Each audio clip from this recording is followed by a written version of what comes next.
नमस्कार, आप देख रहे हैं पटना प्राइम और मैं हूं आपके साथ प्रिंस कुमार। आज मैं एक ऐसे शख्स से मिलाने जा रहा हूं जो अमिताभ कुमार दास के रूप में जाने जाते हैं, जो आईपीएस रह चुके हैं और अभी ये सेवानिवृत्त हो चुके हैं। सर लगातार डिजिटल प्लेटफॉर्म पे अपना ओपिनियन साझा करते हैं। सबसे पहले सर बहुत बहुत स्वागत है आपका। जी धन्यवाद आपका, बहुत थैंक्स आपको। आपसे मेरा सवाल ये होगा सर कि अभी जिस तरीके से बिहार की राजनीति में आप देख रहे हैं, खासकर अगर नीतीश कुमार की हम बात करें तो कभी आरजेडी कभी बीजेपी का सहारा लेकर मुख्यमंत्री बने रहते हैं। क्या कहेंगे इस पे आप? अब इस पर कहना क्या है, तो पूरा हिंदुस्तान देख रहा है। देखिए नीतीश कुमार जो है वो एक शर्म निरपेक्ष नेता जी। है ना। मैं तो धर्म निरपेक्ष हूँ, जी। नीतीश कुमार शर्म निरपेक्ष है। शर्म हया छोड़ के राजनीति करते हैं और लज्जा शब्द इनकी डिक्शनरी में नहीं है। नहीं है। लज्जा शब्द का परित्याग कर चुके हैं, जी। तो निर्लज्ज व्यक्ति हैं। और देखिए इनका तो पूरे हिंदुस्तान में पलटू राम नाम ही पड़ गया है। एक मुन्नी बदनाम थी, एक पलटू राम बदनाम है। जी। और कश्मीर से कन्याकुमारी तक लोग इनको पलटू राम के नाम से जानते हैं। अभी देखिए कहते थे कि मैं मिट्टी में मिल जाऊंगा लेकिन भाजपा के साथ नहीं जाऊंगा। कभी कहते थे कि मैं मर जाऊंगा, भाजपा के साथ नहीं जाऊंगा। आज फिर उसी मोदी की गोद में है, उसी तड़ी पार की गोद में है। तो इन्होंने तो अपनी विश्वसनीयता को मिट्टी में मिला लिया है। अब इन पर कहने के लिए बचा क्या है। और अब क्या कहूँ, बिहार का दुर्भाग्य है, अपनी तो इन्होंने नाक कटवाई ही है, पूरे बिहार की फजीहत करवा दी है। पूरे बिहार की किरकिरी हो रही है देश में। जी जी, जिस तरीके से आप देख सकते हैं, अगर इस बार मुख्यमंत्री नीतीश कुमार हैं तो 9वीं बार शपथ लिए हैं सर। एक वर्ल्ड रिकॉर्ड बनाने का काम इन्होंने किया है। क्या कहेंगे? नहीं, वर्ल्ड रिकॉर्ड तो ठीक है, लेकिन पलटी मार मार के ना शपथ ले ली है इन्होंने, जी। है ना। तो उसको कोई अच्छा वर्ल्ड रिकॉर्ड तो नहीं मारा जाएगा। अब 6 बार उन्होंने पलटी भी मार दी है, हो जी। सकता है ये भी वर्ल्ड रिकॉर्ड ही हो, जी। है ना। पलटी मारने का वर्ल्ड रिकॉर्ड हो तो कोई अच्छा तो ये मतलब उदाहरण नहीं पेश कर रहे हैं ना। जी। और जगह जगह इन्होंने पूरे बिहार में लगवा रखा है महात्मा गांधी के संदेश कि गांधी जी की नज़र में 7 बड़े बड़े पाप कौन थे। जी। तो उसमें पहला पाप है सिद्धांत विहीन राजनीति, जी। जिसके खुद नीतीश कुमार ही सबसे बड़े मतलब झंडा बरदार हैं कि धन्यवाद। खुद सिद्धांत विहीन राजनीति करते हैं, कोई उसूल की इनकी राजनीति नहीं है। जी। तो अब ये देश का दुर्भाग्य है, ऐसे ऐसे लोग हैं।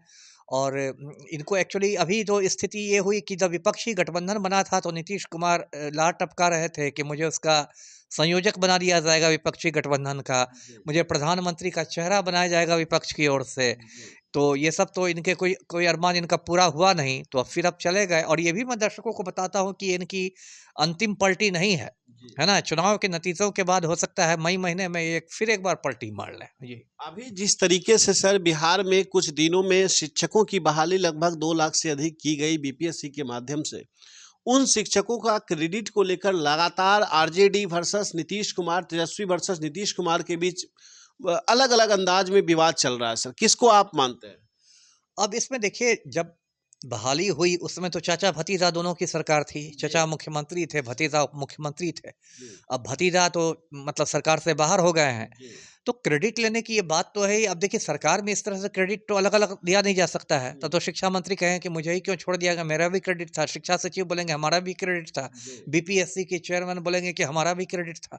ये तो एक मतलब टीम एफर्ट होता है। बिल्कुल। अब इसमें आप अपने मुंह मियाँ मिट्ठू कर रहे हैं तो कीजिए। अब ये लोग करोड़ों रुपया तो ये लोग विज्ञापन पर खर्च कर देते हैं। जी। नीतीश कुमार विकास पुरुष तो नहीं है, विज्ञापन पुरुष हैं। जी। एक एक पन्ना फुल पेज पर विज्ञापन निकाल देंगे कि देखिए हमने ये कर दिया वो कर दिया। और जो शिक्षक बहाली भी हुई है वो भी कोई बहुत अच्छी बहाली हो, विवाद रहित बहाली हो, ऐसा तो नहीं हुआ है। जी। उसमें भी बहुत सारे विवाद हैं अभी भी।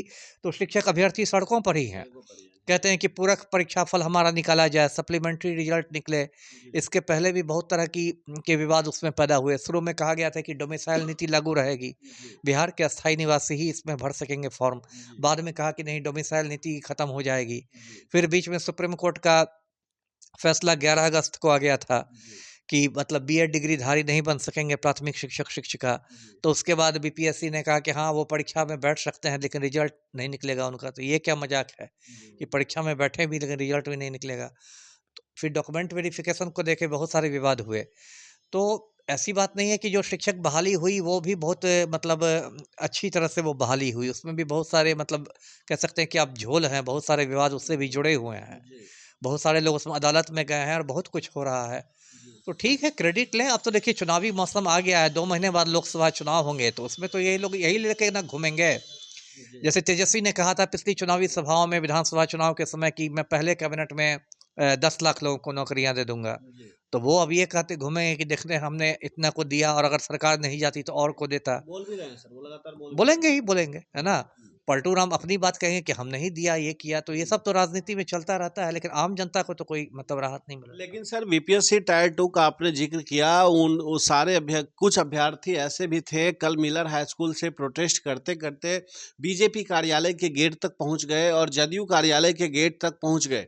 क्या लगता है वर्तमान सरकार, जो पिछले सरकार आरजेडी और जदयू के बीच का गठबंधन की सरकार थी और आज बीजेपी और जदयू के गठबंधन की सरकार है, तो उन मुद्दों को बीजेपी अभी वर्तमान सरकार संभाल पाएगी या उसे नजरअंदाज कर देगी, जिस तरह से के पाठक का स्टेटमेंट कल ट्विटर के माध्यम से आया? नहीं, बहुत गलत मैंने देखा पाठक सर का जो स्टेटमेंट था बहुत गलत था। जिस तरह से फतवा जारी किया है शिक्षा विभाग ने कि 2 लोग पूरक परीक्षा फल की मांग करेंगे तो उनको चिन्हित कर दिया जाएगा, उनको ये किया जाएगा, परीक्षा देने से रोक दिया जाएगा। ये सब तो अब क्या मैं कहूँ, सरासर गुंडागर्दी है।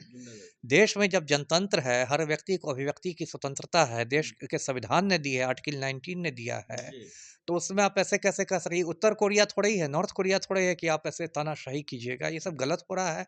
और भाजपाई तो खैर पैदाइशी मुझे लगता है पाखंडी लोग होते हैं। अभी देखिए, जब तक 10 दिन पहले तक यही विजय सिन्हा विपक्ष के नेता थे तो बड़ी बड़ी बातें करते थे शिक्षक अभ्यर्थियों को न्याय दिलाने की बात। अब सत्ता की मलाई चाट रहे हैं तो सारे शिक्षक अभ्यर्थी को भूल भाल गए।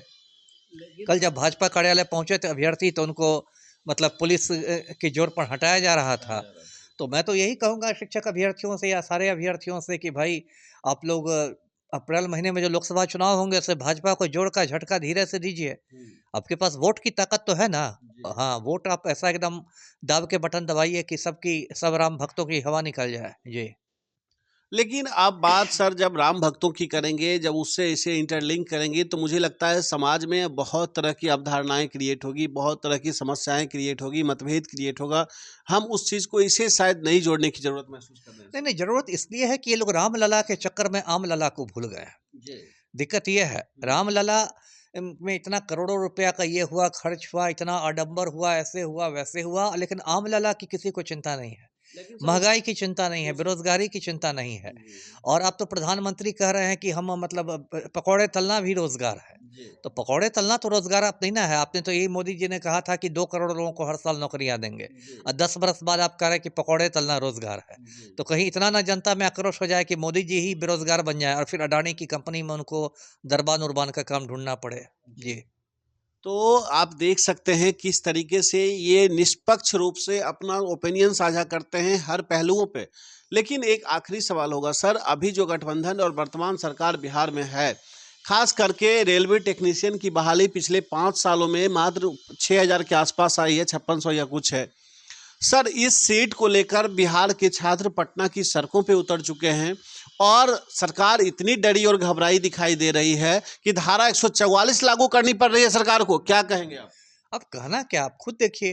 हाँ। अब देखिए कि ये 6 साल बाद रिक्तियां आई है रेलवे में जी। और एएलपी की रिक्तियां, असिस्टेंट लोको पायलट, और उसमें कुल रिक्तियां हैं 5696, मतलब 6000 से भी कम। जबकि इसमें आईटीआई वाले इसके लिए योग्य होते हैं तो लगभग 80 लाख लोग हैं जो आईटीआई करके इसका वेट कर रहे थे। अब बताइए 80 लाख लोग परीक्षा देंगे और 6000 से मतलब कम रिक्तियां हैं, तो ये तो एक अनार 100 बीमार वाली स्थिति है। तो तो बहुत और सबसे दुखद बात है कि सरकार इस आंदोलन को कुचलना चाह रही है। कल भी लाठियां चलाई गई है, कारगिल चौक पर भी लाठियां चली हैं। अब ये शांतिपूर्ण आंदोलन कर रहे हैं, आप लाठियां चला रहे हैं। अब 144 लगा दिया गया है पटना में कि 5 और सबसे देखिए कितनी मतलब एक विडंबना है कि जो पलटू राम हमारे हैं ये खुद छात्र आंदोलन की उपज है।